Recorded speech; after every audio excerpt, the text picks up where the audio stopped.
我死了，你就可以回太史局，怕什么？我怕不能完成县主的性命之托。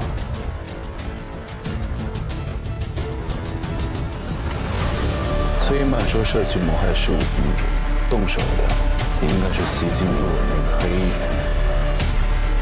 杀死崔曼书的另有其人。为公主报仇，若非终成死士，便是情深意重。如你说了谎，还有一点必须验证。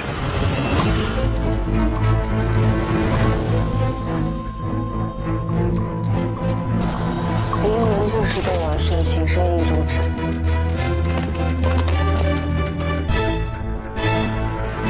又来迟了一步。难道是杀害公主的凶手杀害了林宁？我们被骗了。林宁？不，林宁是凶犯，但只是其中一个，而另一个凶犯比林宁更努力，更无声无息。太史成，你去面圣吧，用我一命抵婉顺一命，这是我的代价。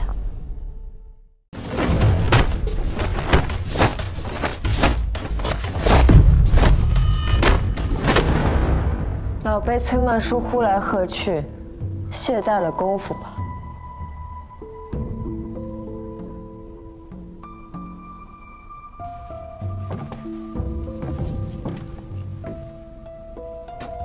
淑妃赏的苏和香，王宇华和赵洛顺都有份，你却没有。崔曼书一向傲慢，从不与4品以下官员的女儿们交往。你不承认与她相交，是因为她对你只有欺侮，并无情意。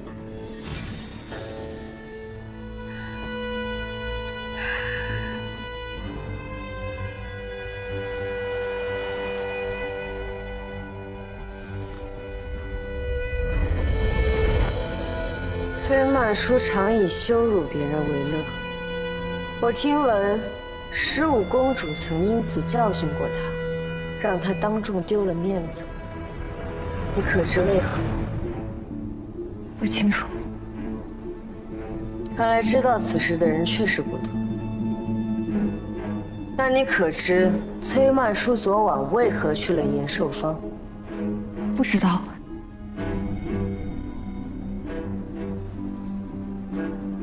把手给我。什么？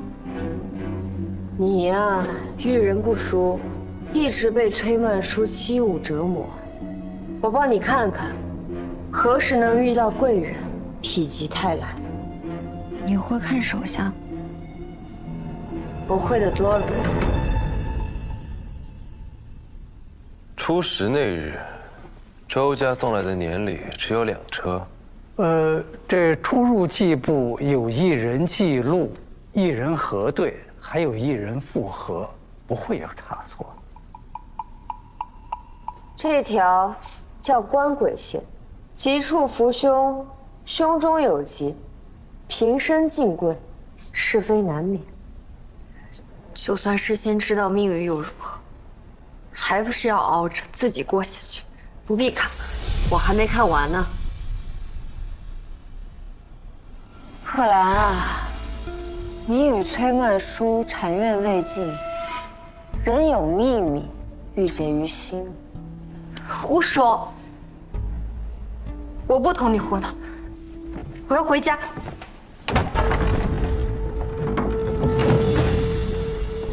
你从一开始便极力撇清与崔曼书的关系，我知道你被崔曼书欺侮，羞于启齿。但这件事其实很容易看破。你撇清关系的真正目的，是为了隐瞒对自己不利的事。我给过你机会，你不说，我就只好从你手上看。手上能看得出来什么？当然看得出。这张契约上波华右手食指的指印是反簸箕，你的右手食指也是反簸箕。延寿坊的院子是你租的，你为何不认？一枚指纹怎能证明什么？指纹本就独一无二，你这样的指纹更是万中无一。你若不想认也罢，古人，现在就去把那位胡商找来，让他见见这位将士郎波华。是，等等，就算是我租的又怎样？崔曼书的死和我没有关系。我昨夜回府后，便与阿叶练剑到此时，周家上下都可以为我作证。周小娘子与崔曼书之死无关，那15公主之死呢？我查了宫内这个月出入记录，初时，周家进献淑妃年礼3车，可淑妃处那日入户记录却只有2车，有1车东西从宫门到淑妃宫里的路上消失了。巧的是，有人看见周小娘子押着1车东西去了偏门。至于这车中所在之物是不是火药，那位应该很快就能查得出。不必了。15公主的死，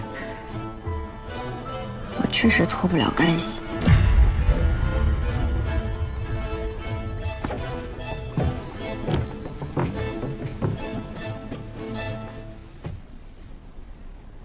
崔曼书与15公主结下梁子，正是我与母亲受辱大人。快一点，不要耽误我的生辰宴开席了。等一下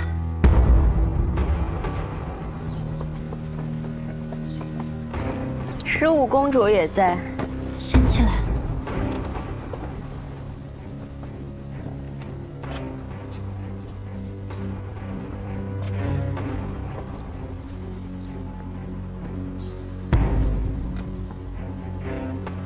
这金礼很新鲜，刚刚九娘就招待了我们好些，圣上跟淑妃也很喜欢。只是圣上从未问过，这金礼的礼是什么礼？九娘的一番忠心，天地可见。只是圣上都如此宽宥，九娘也抬抬手吧。既然15公主求情了，那这番我便饶了你。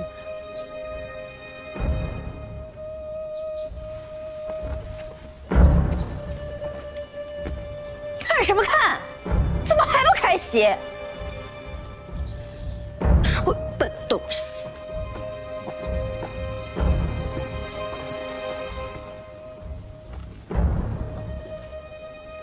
带着你阿娘回去梳洗一番，今日也都累了，早些回去休息吧。15公主救了我们母女，也给足了崔曼书颜面，可崔曼书却将她视为眼中钉。她一边继续欺辱我，一边想法子报复15公主。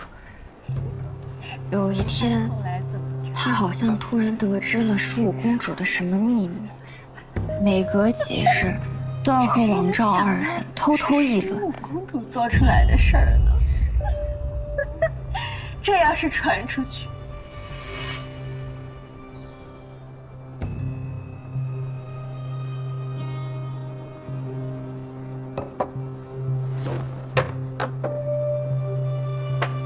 去院子里采些鲜花过来，这屋里的花都败了。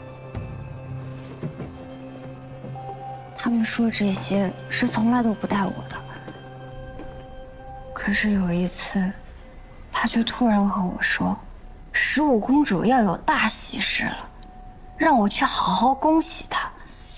没隔几日，就传出了15公主要要去回纥和亲的消息。是崔曼书让婉顺远嫁的。陈贺兰，你知道此事为何不告诉我？我担心出事受牵连，只好按照崔曼书的要求，假扮男装，用假名，在延寿坊租了一处隐蔽的小院。这月初时，阿爷阿娘特别高兴，说是好不容易有机会能够见到淑妃，让我进宫给淑妃送年礼。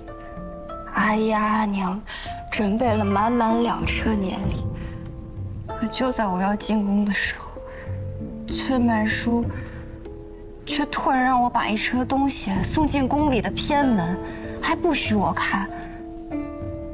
我不敢看，也不敢问，只好照做。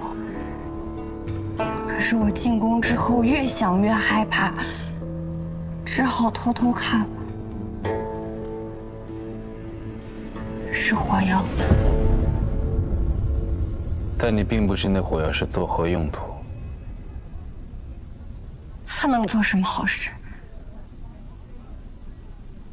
但是来不及了。白纸黑字，记下的是我周家的马车。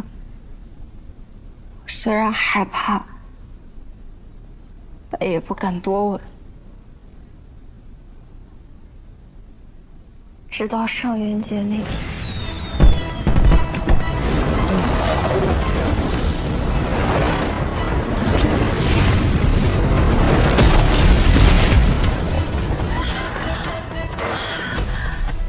我吓坏了。我那时才知道，他让我运送火药入宫的意图。我问他，是不是他做的？连公主都敢杀，他简直是疯了。可他居然对我说：“这么死了是便宜的。”所以你本有机会阻止这一切，可是你什么都没做，是吗？我不敢，被欺负的太久了，已经不知道该怎么去反抗。装作一副受害的模样与我作戏，但你心里很清楚自己在助纣为虐，你很清楚那些火药能埋掉一条人命，只要这个人不是你自己，不是你阿爷阿娘，是谁都无妨，是吗？不然呢？难道你要我替公主去死吗？难道你要我眼睁睁地看着我阿爷阿娘受制于人吗？你从来都没有受过这种气，你贵为县主，得圣上和淑妃的宠爱，你自然不会受制于人。有父母，你也不会知道，阿姨阿娘被别人捏在手里是什么滋味。休得无礼！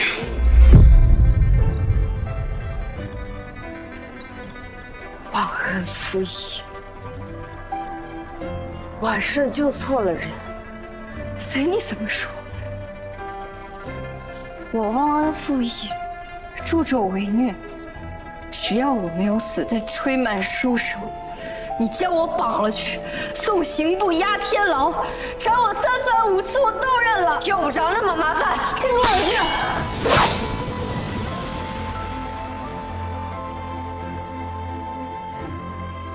崔曼书为何会去延寿坊？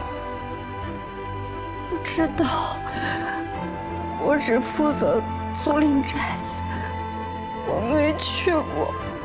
光靠你一个人运起来的火药，根本无法在宴席上杀害公主。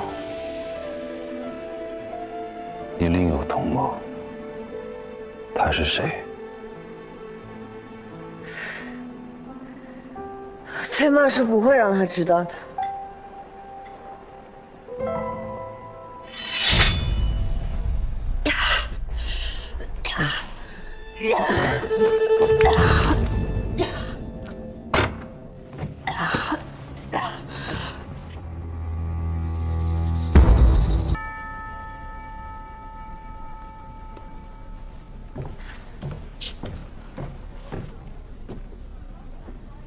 来不及了。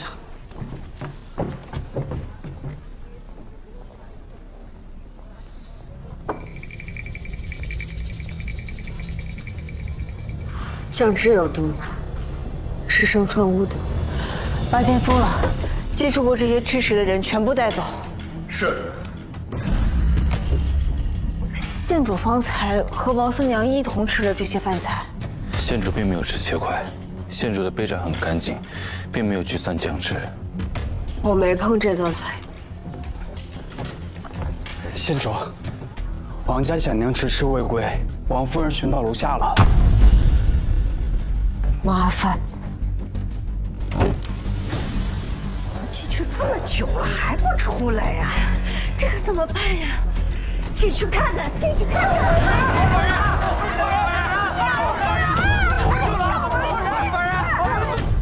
不能所有人都被拖住，你先带人追查下毒之人，从后门走，快！是。你也要走？不走难道留在这里被他们纠缠？三位闺女在此暴毙，不能不管。你想留在此处应对？与其在这儿做无谓纠缠，不如抓紧时间追凶。娘，快走！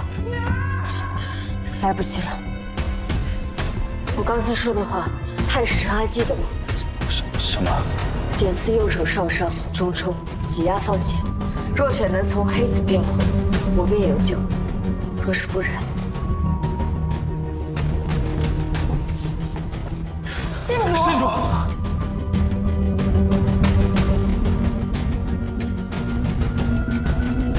靠你了。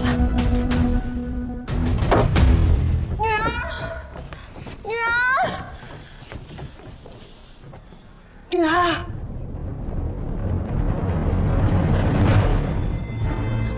女儿，女儿，我好不容易女儿给你们送来了，才一个时辰啊，她就变成这个样了。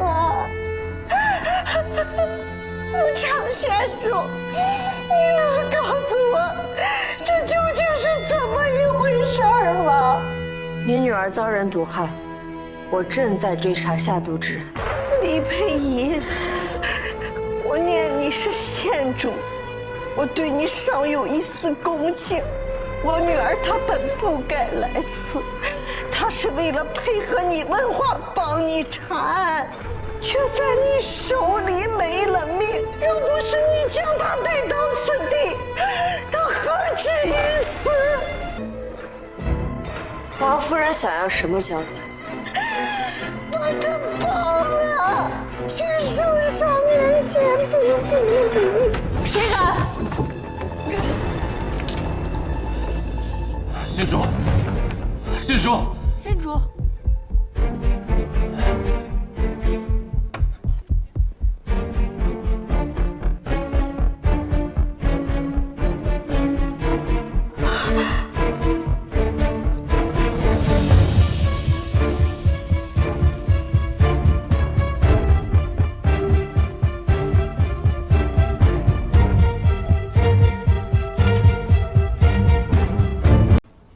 朕已经失去了一个女儿，倘若你再有一个三长两短，得让朕怎么承受得住啊？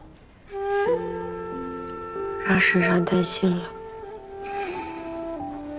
你为了查案，险些把命丢上，他们居然……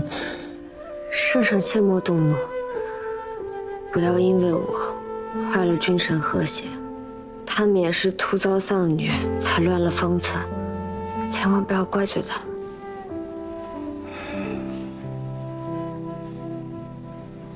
你是个懂事的孩子，好好休息吧。这个案子交由别人去查啊！不可，这案子只能我来查。如今有些眉目，不需多时便能查明真相。若交给旁人，我无法安心。一提起查案，你就是这样子。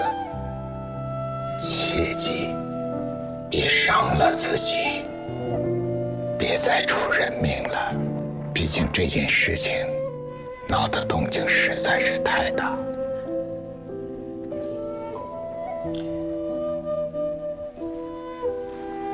圣上千万别将此事告诉淑妃娘子，九娘横死，娘子已受重创，切莫让她再为我担心。待我将凶手绳之以法，我再去探望娘子。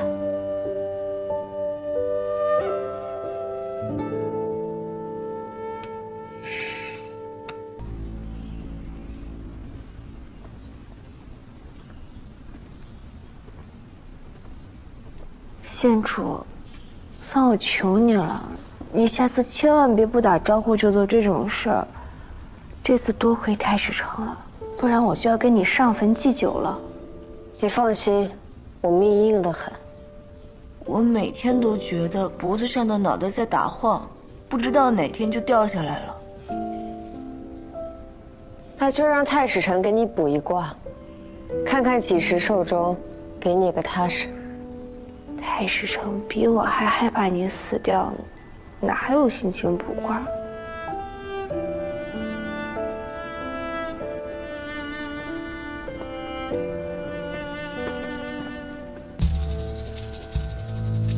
按照周贺兰的说法，崔曼说设局谋害15公主，动手的应该是袭击你我的那个黑衣人。如果黑衣人与崔曼说是同谋，为何会突然对他起了杀意？如果是同谋反目，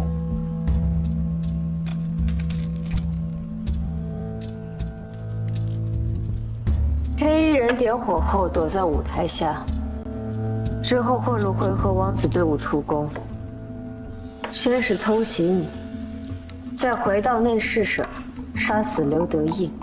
若是再去延寿坊杀死崔曼书，时间上根本就来不及。杀死崔曼书的另有其人。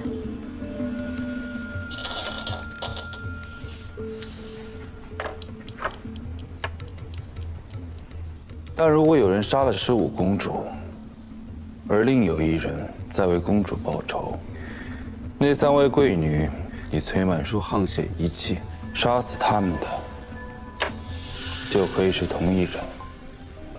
以你对公主的了解，什么人会为她报仇？如果可以，我希望那个人是我。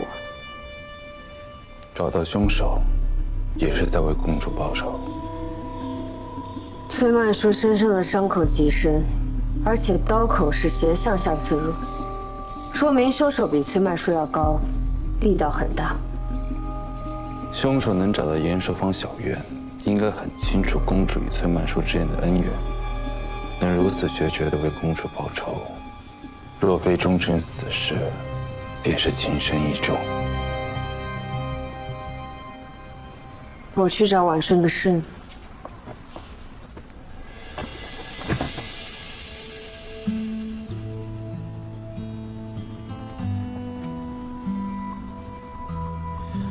县主余毒未清，还是先休息吧。找到凶手，为公主报仇，你说的。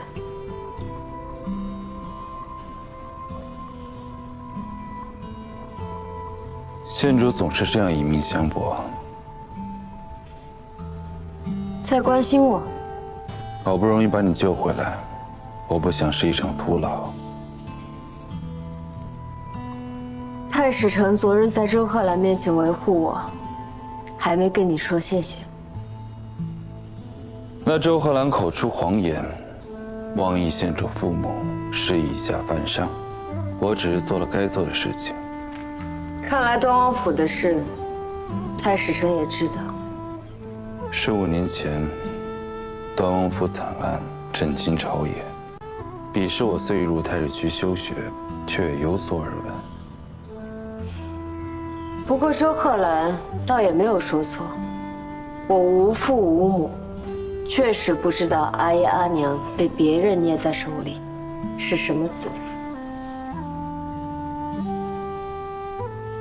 这些年，我还是太纵着你了。从今天起，别再办案了。内业局的令牌交出来。凭什么？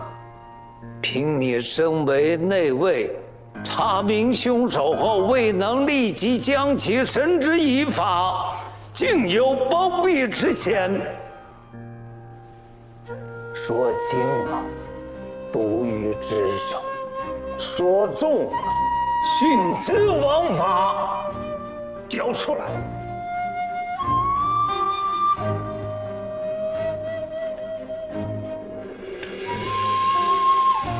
可我没有带晚顺离开西京。你没能踏错最后一步，那是因为公主识得大局。若公主执意离开西京呢？此刻你是不是已经在南下的船上了？如果都是你这样的执法者，让律法如何运转？今日他人包庇你，明日你包庇他人，让律法形同虚设。我做错事可以领罪，可他是晚顺，那也应该伏法。人非草木，孰能无情？可你是执法者呀。治国治心不隐于情，你的职责是找出真相，而非定夺对错。如果这一点你都想不明白，这块令牌你担不住。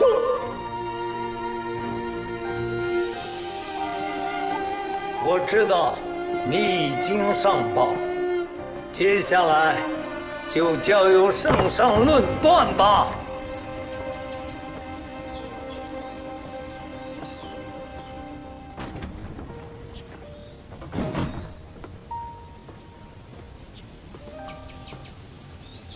有旨。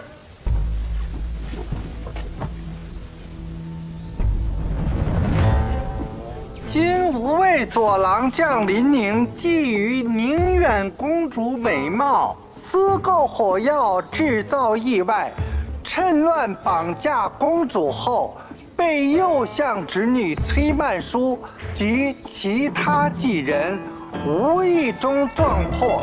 林宁见计划败露，残忍杀害几人，畏罪潜逃。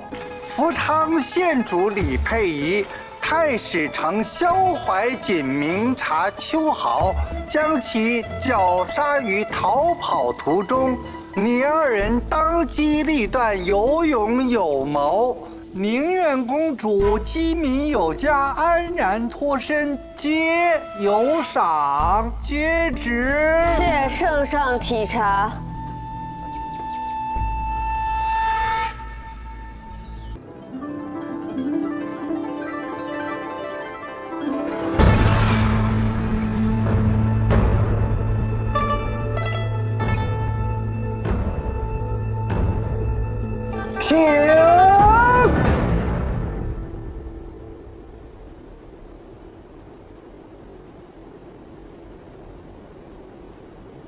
来，到朕身边来。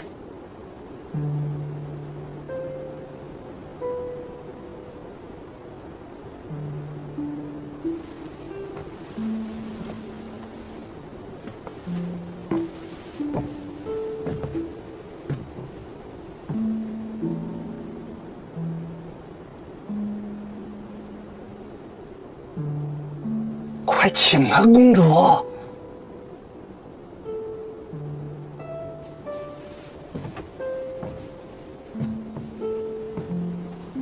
女儿让父皇担心了。来，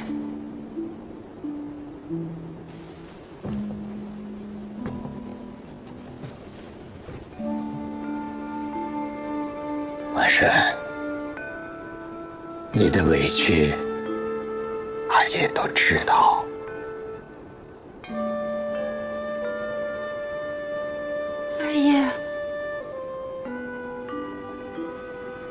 大爷宽宏仁厚，女儿却为了一己私利，惹下这么大的风波。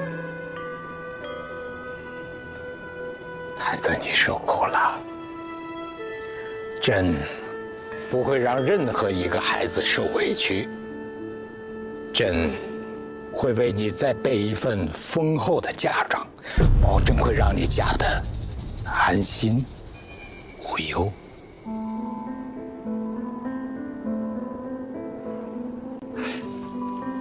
恭喜宁远公主！哎呀，圣上这可真是恩宠无边呐！公主一定是回纥那里最风光、最高贵的可敦了。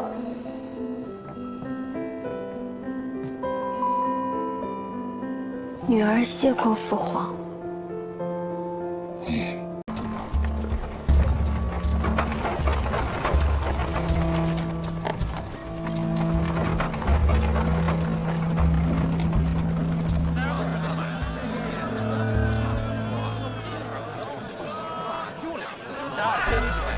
来了，长官。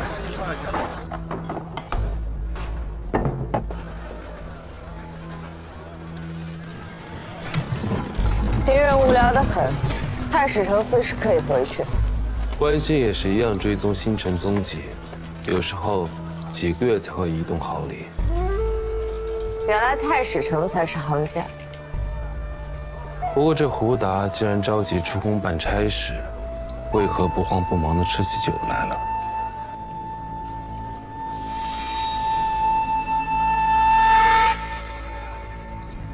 不对，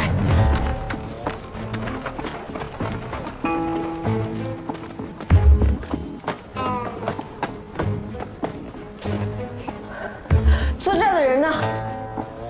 我没看见。酒楼有没有后门？没有。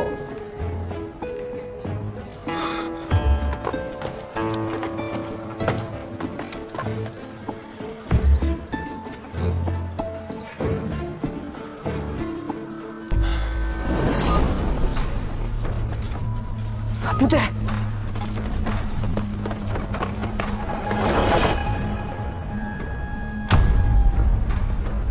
那一家。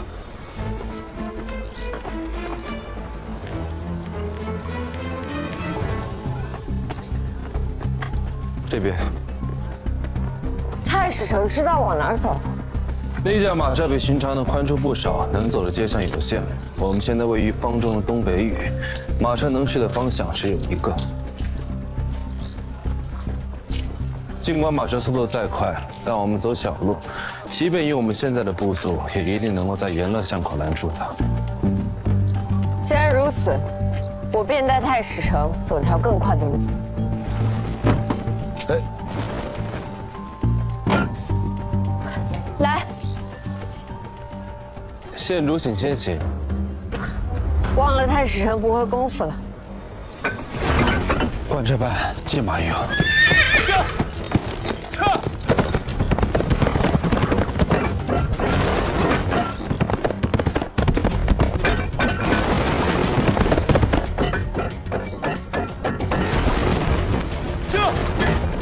县主。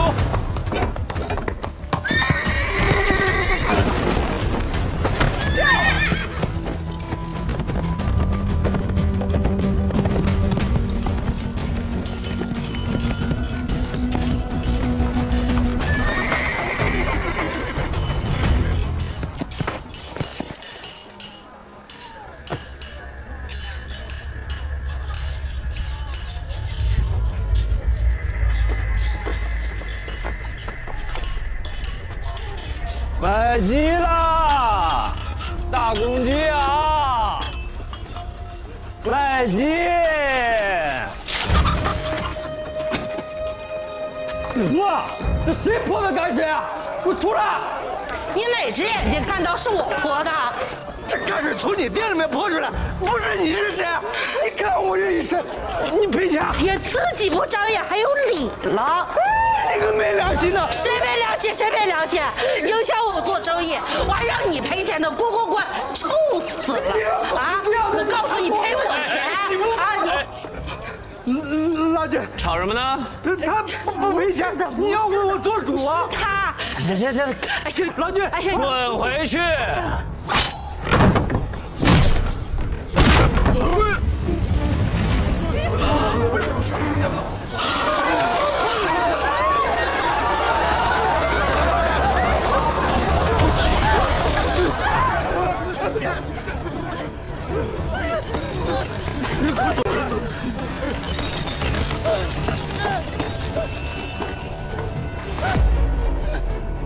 二嫂，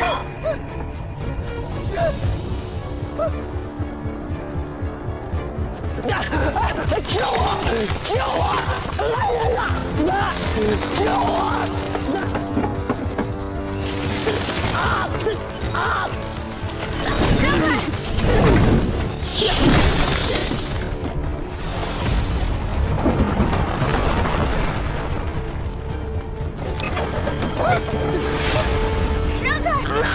开！别动！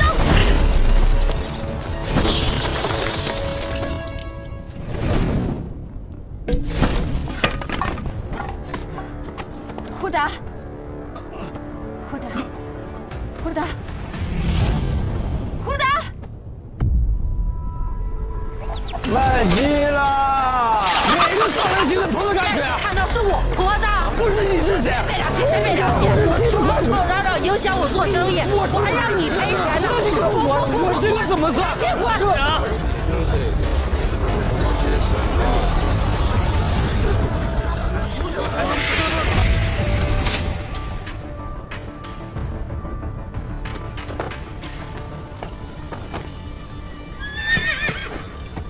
这。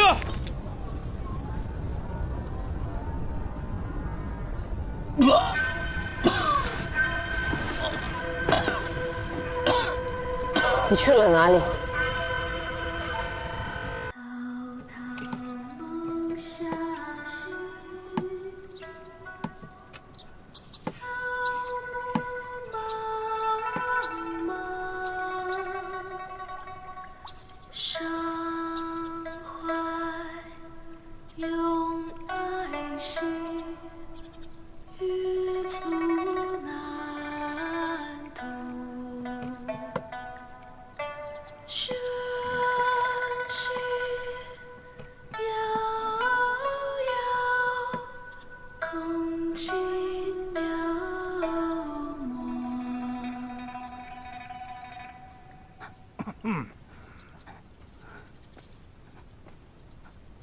我阿娘还在家等我，你不是说我唱完曲就放我回去吗？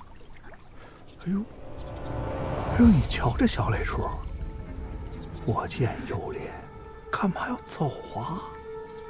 这多煞风景啊！你就让我走吧，我肯定什么都不会说，什么都不会做的。哦，那你走吧。谢谢观音，谢谢。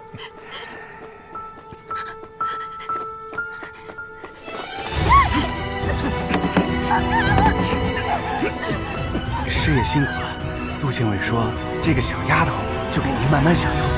真公清风俊杰，忠义双全，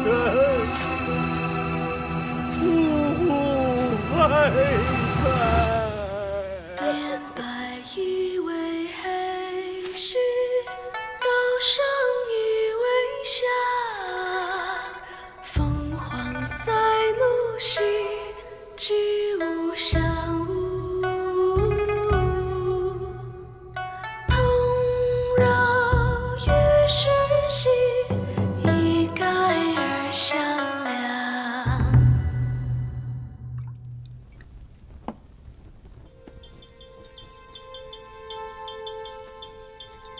我今夜一路跟着曾轩出府，最后一次见到他是在长乐街，都怪我，盯梢时被他发现了，让他把我给甩掉了。别急，长乐街以西是李仆夜府邸，他怕度量，不可能去。以南虽是梅相府邸，但他官职低微，很难见到梅相。还有就是袁绍成府邸，谁人不知袁嗣成为父党派，度量又一向瞧不起出身卑贱之人。若你是曾轩，你会去哪里？他钻进了袁府，所以我们只要在外面等他出来便好。没错。好了，胎记擦干净了。这下好了，他们到处找，脖子上有胎记的新啊，可只能到梦里找了。对了，圣上对你态度如何呀？你不知道，今日你面圣时啊，我一直在给你卜卦。姑母，放心吧，在他们眼里，我妈就是一个被冤枉了的倒霉蛋。谁能想到我才是做局之人？那你还得万分谨慎。如今郑元一死，闹得满城风雨，这城里的百姓对你啊，那是又憎又怕。这第一颗棋既然已经下了，就必须要下到终局。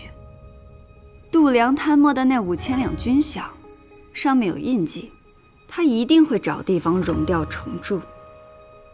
黑市那里有没有什么消息？你看，老鬼帮我们画了张地图，度量的熔银厂就在东郊10里山坳处。熔银厂是我们敲定度量罪证的关键，姑母你联系鬼叔，安排人手盯住。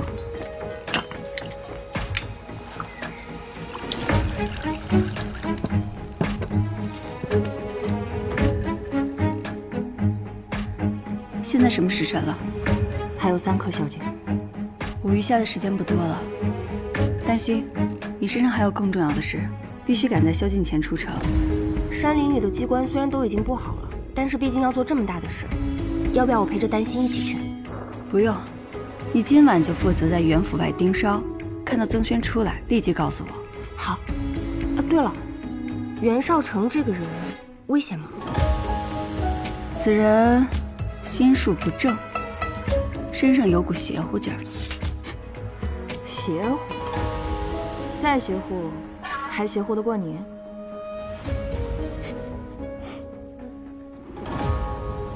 杜公，曾轩已死，这封信一烧，你便可安心了。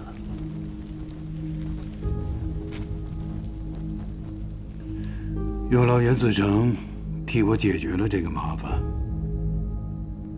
之前我对你说的那些话，你没有放在心上吧？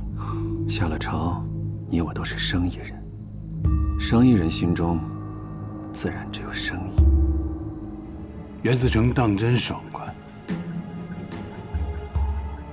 但你所图的，他不止这一间赌坊吧？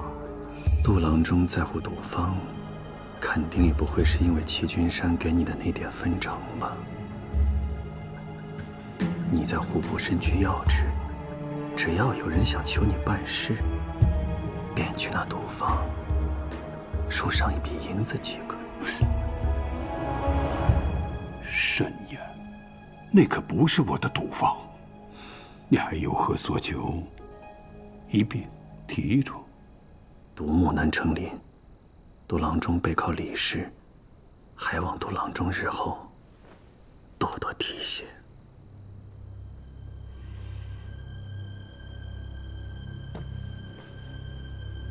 赌坊给你了，我身边就缺你这样的义子。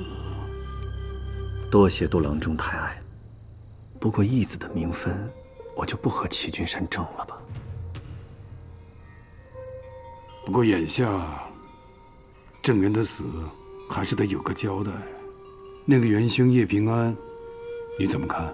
我虽碍于圣意，不得不与他一起办案。不过也因此，行事倒是变得更方便了。他想借更夫去寻找线索，不过被我借故阻止了。此人狡猾，绝不会轻易放弃。依下观看，需斩草除根。少成先行告退。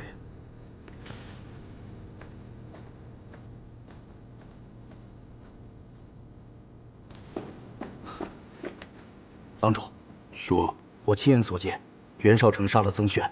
至于叶平安，他今晚进了屋，便没再出来。盯紧他，一丝喘息机会也别给他留。是。郎主，郑源将巫医叶平安接到了府上看病，我们何不让他当替罪羊？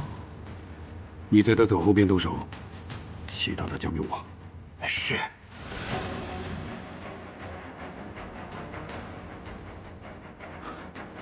郎主，在叶平安离府后跟着他，确保他别遇上任何人。在子出时，再将他赶回郑府，然后秘密保管他行凶。还有，让更夫万办不是真相报害郑。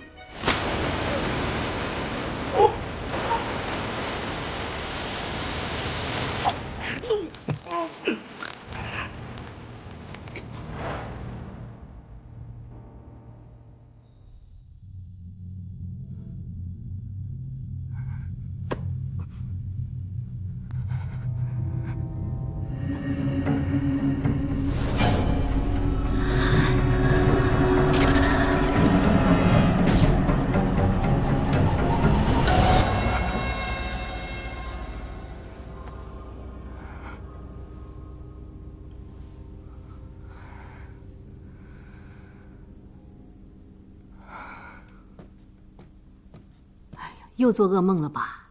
凝神香用了这么多年，竟也治不好你做噩梦的毛病。又快没了，我得赶紧给你调些新的。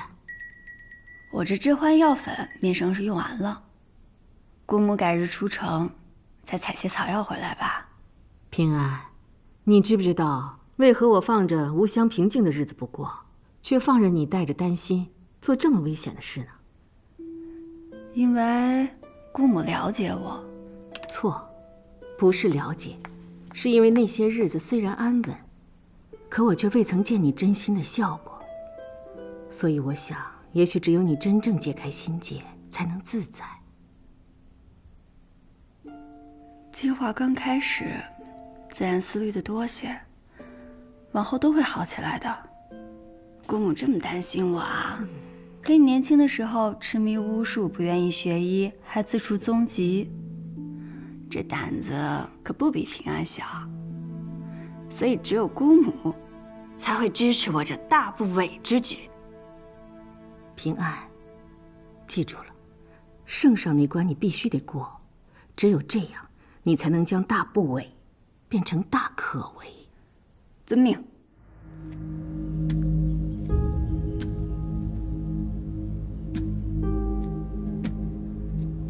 姑母，平安，袁绍成把曾轩给杀了。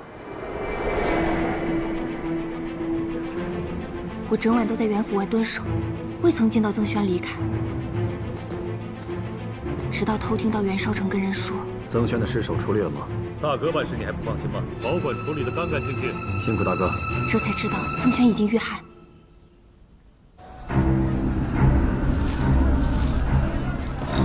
今天就是背，都让他赢了。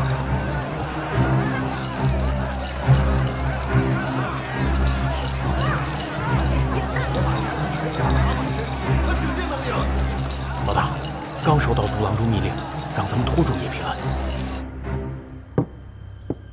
义父，都安排好了。人哪儿找的？有谱吗？信得过。这个郭义是个汉民，一点就炸，到时候闹大了，宵禁之前，叶平安入不了宫，就死定了。郭义，好样的！不能打！郭义，诸位，我今天就是要替天行道，惩治凶手啊！就是他，咒死了我看病的外甥！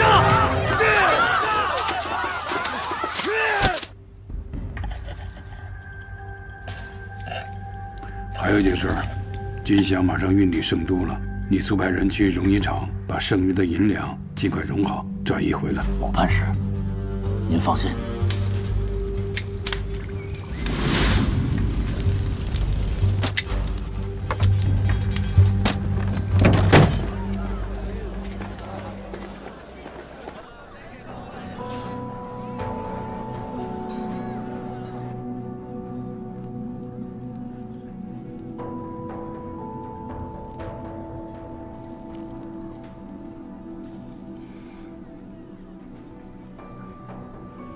你是说，那新一今日有难？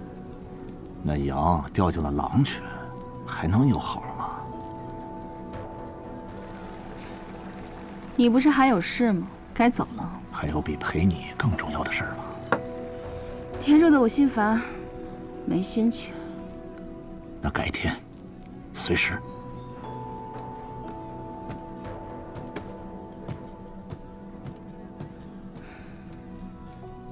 月儿，去找海尚书，告诉他，安心馆有骚乱伤人，两官当管。是。海公，月儿，你怎么来了？安心馆有人聚众闹事。郎主，这事该公协管，你不好插手吧？民生事大，你去给公协送口信，我先过去看看。别在这胡闹了！不能走！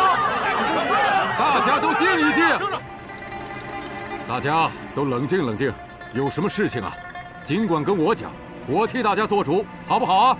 好。这个巫女，她用巫术咒死了别人的外甥。你有人证吗？有啊。哎，这人呢？刚刚还在这呢。既然没有人证的话，那大家就都散了吧。啊，都散了吧。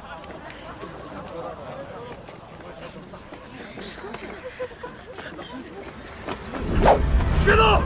躲开！躲远点！不要看！叶平安是个祸害，骗大家的钱，害死人家孩子，这事儿不能就这么算了。吴国义今天就要为民除害！你，国义，这个名字，叶心怡呀，我被那个国义咬了一口啊！他读点破书，考个破举子又咋的？他也就是个做脚夫的命。我就骂了他一句呀，他突然就像只疯狗一样就咬人呐！癫狂、易怒，有伤人倾向，他有狂躁之症，需先将他安抚下来。国义，如果我告诉你，我根本没有伤害那个人外甥，也根本没有见过那人，你信吗？你不能只听一面之词啊！什么一面之词？被你害死了外甥的大哥就在那边，大哥，大哥！这人呢？海公，封建手已就位。你们要干什么？都给我老实点啊！告诉他们，千万不要轻举妄动。是。此人读过诗书，却当了小妇，同情弱者，对官员缺乏信任。国义，你是个举子吧？你怎么知道？你怎么知道？你为了考取功名苦熬多年，可如果今日你因失手误伤了我，也会连累自己。你这么多年的努力，不就白费了吗？白费了如何？当了举子又如何？你根本不知道我吃过什么苦。圣上登基，天下更新。若碰上伯乐，我就有机会入仕。可我太天真了，我没钱，更没门第，想拜访一个小吏都需要入门礼。我做起了脚夫，他们对我喊打喊骂。可我也是读过诗书礼义的，凭什么？凭什么？你心中有怒，所以冲动时你会伤人。我是心中有怒，但我国义从不伤及无辜，更不后悔。前天夜里，要不是那个人与我争论时辰长短，我根本不会动手跟他打。我不后悔，我不后悔。哎呀，那你现在不就在伤及无辜吗？国义，孔孟之道，仁义为先，读圣贤书，行君子事。你看看你现在的样子，还像个读书人吗？你本性良善，不要因为面前的困境而误入了歧途。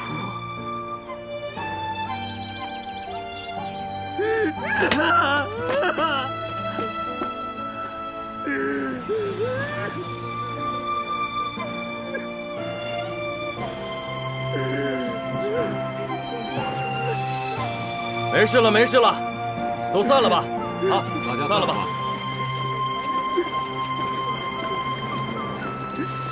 海上叔，这郭义只是心绪不宁，并非故意伤人，还望海上叔网开一面。叶平安，今天真让我见识到了你这疏导人心的本事。日后海公若有用得到平安的地方，平安一定随叫随到。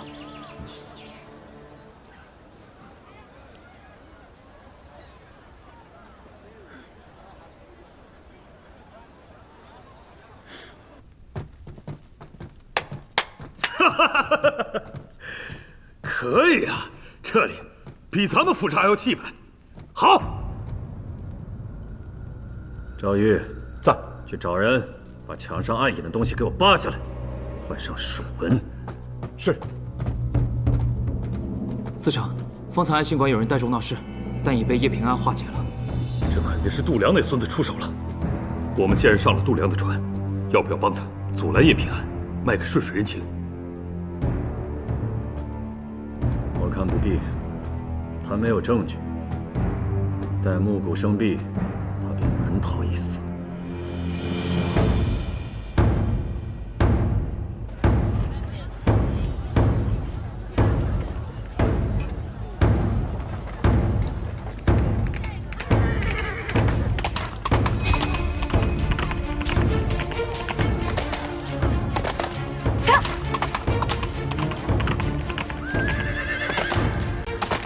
郭义，你刚刚说前夜跟人争论时辰，是怎么回事？那晚怪得很，时辰过得特别慢。慢？从有证到亥证，我每日都捡4缸豆子和2个时辰，从未出过差错。可前天夜里，我按和往常一样的快慢抛捡豆子，却捡了5缸才听到打更。我告诉门房更夫打错了更，在册本上写下做工2个半时辰。你若想弥补今日的过错，需尽快拿来册本。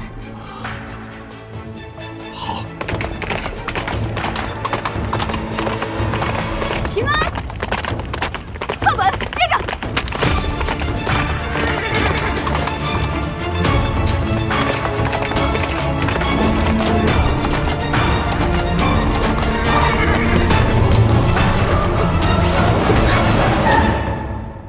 我是新一叶平安，我要面圣。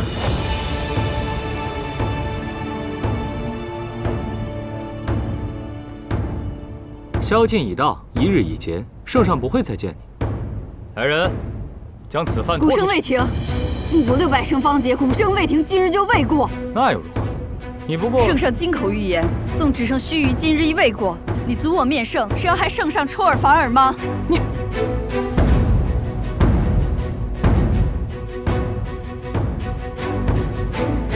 随我进殿吧。事情的经过便是如此。郭义的册本能够佐证，民女在郑补阙府上被捕时，更夫有意延报了半个时辰，时为子初。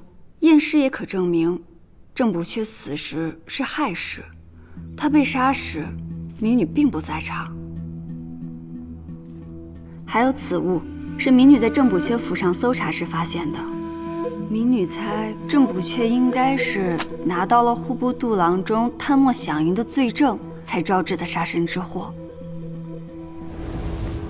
谁能想到棋局初开，你就用假眼换了真眼？对手歧路难辨，为了自保，那就必须将度量的亲笔密函握在自己手里，将临摹的假密函替换给郑源。可若你拿出这份真的，被别人发现的话，放心吧，我会单独面圣，到时候没有人会知道我跟圣上到底说了什么。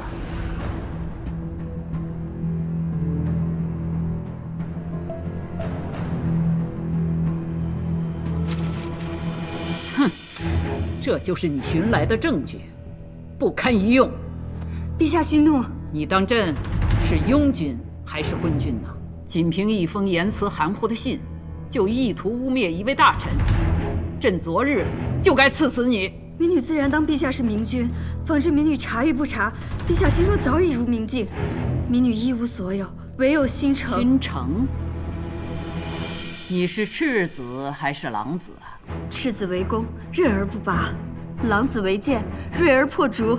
两仪相生，皆为陛下的子民。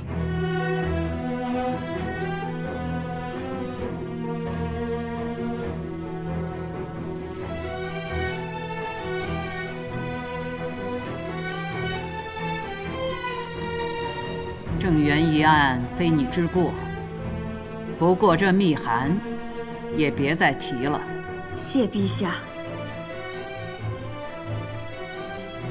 李氏和武氏不和，圣上拿到密函后，很可能会认为是武氏在借机构陷度梁，不会轻易下定论。况且，度梁在李氏也是根深叶茂，仅凭一封密函，我们还扳不倒他。那怎么办？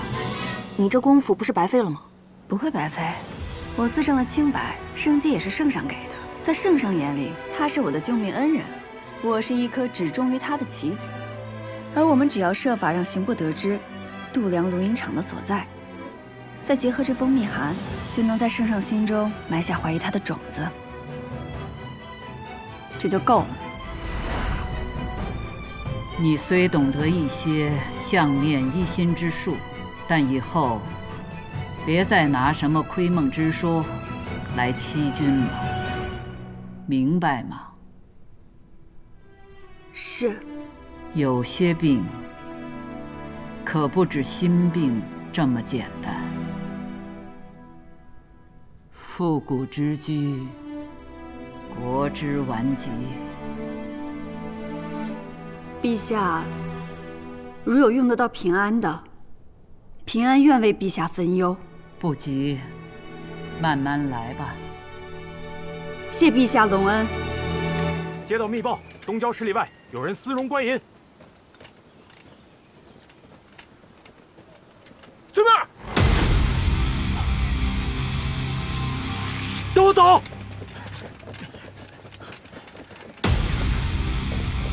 老大，有捕手！老大，有捕手！有捕手！什么？哎呦，官爷，你怎么来了？让开！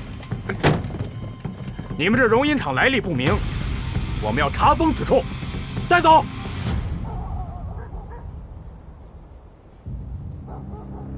没想到海一平竟然横插一刀，帮了叶平安。刑部查抄容银厂着实蹊跷，所幸那批银子已经处理好，损失个容银厂也算不得大事。牢里那些人，义父放心，他们绝对不敢乱说。您觉得幕后之人是谁？此事怕是与梅党有关。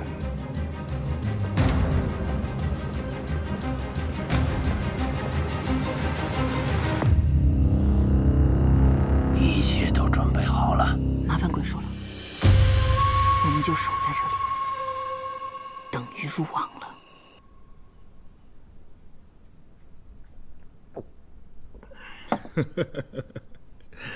这个度梁搞了通花里胡哨的把戏，想除掉叶平安，可他还是活下来了。此前是我低估了他，他卷入郑源案，肯定不是巧合。你查过他吗？已经查过了，却并未查出他的来历。更奇怪的是，我也查了他的姑母，此人混迹于下九流，并未入任何宗籍。那就对了，我估计啊，他也就是个被人收养的孤儿，查不出什么来历，正常。近些日子，来历不明的人未免也太多了。一个他，一个郑元府的侍女，肯定不简单。行了，每日思来想去的，你累不累呀？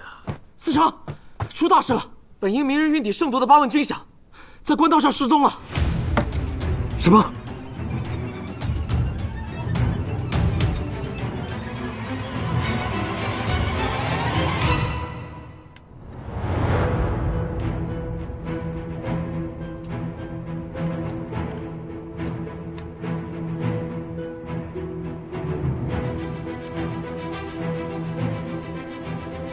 时辰到了。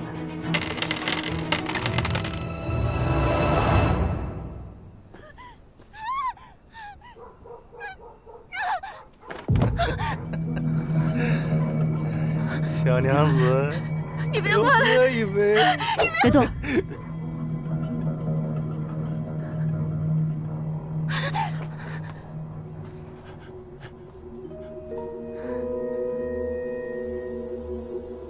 幸亏遇见了娘子，要不然这大晚上的奴家真不知道该怎么办。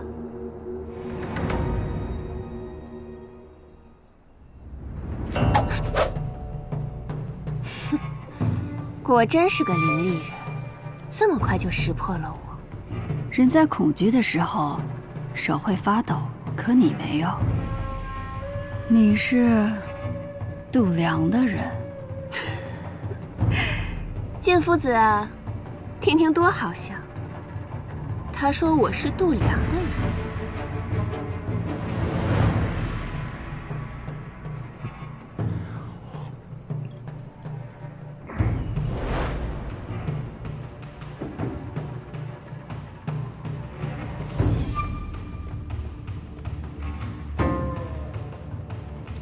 郑源与我有旧怨，他被杀前几日，我派剑夫子一直在他府外蹲守，伺机寻找复仇的机会。直到他被杀当日，你的身影出现在郑府。随后郑源府上便发生了种种变故，你猜会不会有人认为，这原本就是你布好的局呢？你的猜想很大胆，哪有你以身饲虎大胆？他本应该死在我手上，都被你抢了先。为什么想他死？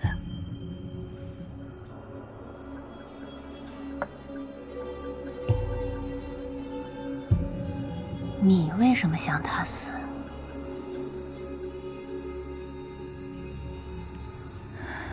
你来找我，无非是想与我合作。既然要与我合作，又何必多番试探？你说的对，所以你还不赶快告诉人家，你这心里都想些什么呢？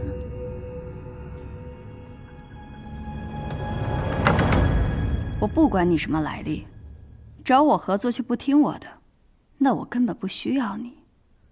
从哪儿来，回哪儿去吧。我在万国乡那些公子哥身上，可能打听到不少消息。通权、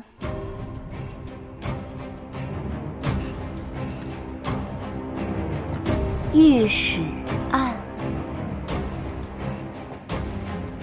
现在开始，我们可以一起做很多事。那我可要领教一下你的本事了，万莫让我失望。